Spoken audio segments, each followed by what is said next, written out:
ಮಂಗಳೂರಿನ ಶಕ್ತಿನಗರದ ಶಕ್ತಿ ಪದವಿ ಪೂರ್ವ ಕಾಲೇಜಿನಲ್ಲಿ ಕಬಡ್ಡಿ ಕೋರ್ಟ್ ಉದ್ಘಾಟನೆಗೊಂಡಿತು.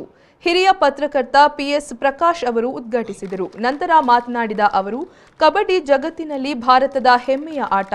ಸಾಹಸ, ಧೈರ್ಯವನ್ನು ಪ್ರದರ್ಶಿಸುವ ಆಟ ಇದಾಗಿದೆ. ಇಂದು ಭಾರತದಲ್ಲಿ ಅತಿ ಹೆಚ್ಚು ಕಬಡ್ಡಿ ಆಟಗಾರರು ಇದ್ದಾರೆ. ಶಕ್ತಿ ಪದವಿ ಪೂರ್ವ ಕಾಲೇಜಿನ ಕಬಡ್ಡಿ ತಂಡದ ಪ್ರದರ್ಶನವನ್ನು ಶ್ಲಾಘಿಸಿದರು. ಹೆಮ್ಮೆಯ ಆಟ ಕಬಡ್ಡಿ. ಕಬಡ್ಡಿಯಿಂದ ಅನೇಕ ಗುಣಗಳನ್ನು ಕಲಿತೀವಿ. ಹೋರಾಟದ ಮನೋಭಾವ, ಏಕಾಗ್ರತೆ, ಒಗ್ಗಟ್ಟು, ಯಾವುದೇ ಭೇದ ಭಾವ ಇಲ್ಲದೆ ಒಟ್ಟಾಗಿ ತಂಡದ ಸ್ಫೂರ್ತಿಯಿಂದ ಆಡುವಂಥ ಅತ್ಯಂತ ಸ್ಫೂರ್ತಿದಾಯಕವಾದಂಥ ಆಟ ಅದು ಕಬಡ್ಡಿ. ಜಗತ್ತಿನಲ್ಲಿ ಭಾರತವನ್ನು ಕಬಡ್ಡಿಯಲ್ಲಿ ಸೋಲಿಸಲಿಕ್ಕೆ ಯಾರಿಗೂ ಆಗ್ತಾ ಇಲ್ಲ. ಅಂಥ ಒಂದು ಸುದೃಢವಾದ ಕಬಡ್ಡಿ ತಂಡ ಇರುವಂಥ ಭಾರತ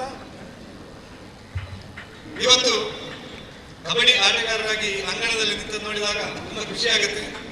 ಇವತ್ತು ನಾವು ಟಿವಿಯಲ್ಲಿ ಕೂಡ ನೋಡ್ತಾ ಇದ್ದೀವಿ ಕಬಡ್ಡಿ. ಈ ರೀತಿ ರಾಷ್ಟ್ರೀಯ ಮಟ್ಟದಲ್ಲಿ ಆಟ ಆಡುವಂಥ ಒಂದು ಅವಕಾಶ ಇಲ್ಲಿರುವವರಿಗೆ ಸಿಕ್ಕಲಿ, ಕಬಡ್ಡಿಯ ಮೂಲಕ ಗುಣಗಳ ನಿರ್ಮಾಣ ಆಗಲಿ ಅಂತ ಹೇಳ್ತಾ ಈ ಕ್ರೀಡಾಂಗಣ ಅನೇಕ ಕ್ರೀಡಾಪಟುಗಳನ್ನು ನಿರ್ಮಾಣ ಮಾಡಲಿ ಅಂತ ಹೇಳುವ ಆಶಯದೊಂದಿಗೆ ನನಗೆ ಕೊಟ್ಟ ಜವಾಬ್ದಾರಿಯನ್ನು ನಿರ್ವಹಿಸ್ತಾ ಇದ್ದೀನಿ. ಈ ಸಂದರ್ಭದಲ್ಲಿ ಶಕ್ತಿ ಪದವಿ ಪೂರ್ವ ಕಾಲೇಜಿನ ಕಿರಿಯ ಮತ್ತು ಹಿರಿಯ ವಿದ್ಯಾರ್ಥಿಗಳ ಕಬಡ್ಡಿಯನ್ನು ಆಯೋಜಿಸಲಾಗಿತ್ತು. ಪುತ್ತೂರಿನ ಮುಳಿಯ ಕೇಶವ ಪ್ರಸಾದ್ ಮುಖ್ಯ ಅತಿಥಿಯಾಗಿ ಆಗಮಿಸಿ ಮಂಗಳೂರು ವಿಶ್ವವಿದ್ಯಾನಿಲಯ ಕಬಡ್ಡಿ ತಂಡ ರಾಷ್ಟ್ರ ಮಟ್ಟವನ್ನು ಪ್ರತಿನಿಧಿಸುವ ವಿದ್ಯಾರ್ಥಿ ಕುಶಾ ಅವರನ್ನು ಸನ್ಮಾನಿಸಲಾಯಿತು.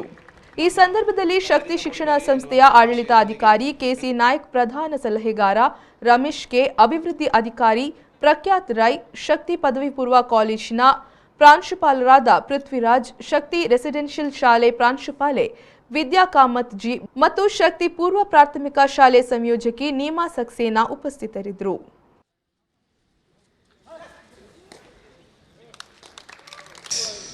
Point in favor of senior team. 4-3. 4-3 ಮುನ್ನಡೆ.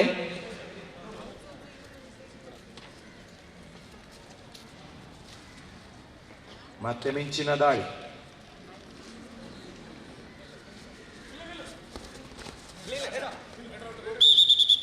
ಇತ್ತ ಕಡೆಯಲ್ಲಿ ಕಾದು ನಿಂತಿರುವ ಇಮ್ರಾನ್. ದಾಳಿ ಸಫಲ. 2+2 4 ಅಂಕದ ಮುನ್ನಡೆ. 29-24 ಲೀಡಿಂಗ್ ನಲ್ಲಿ ಸೀನಿಯರ್ ತಂಡ. There is a chance but not of the use.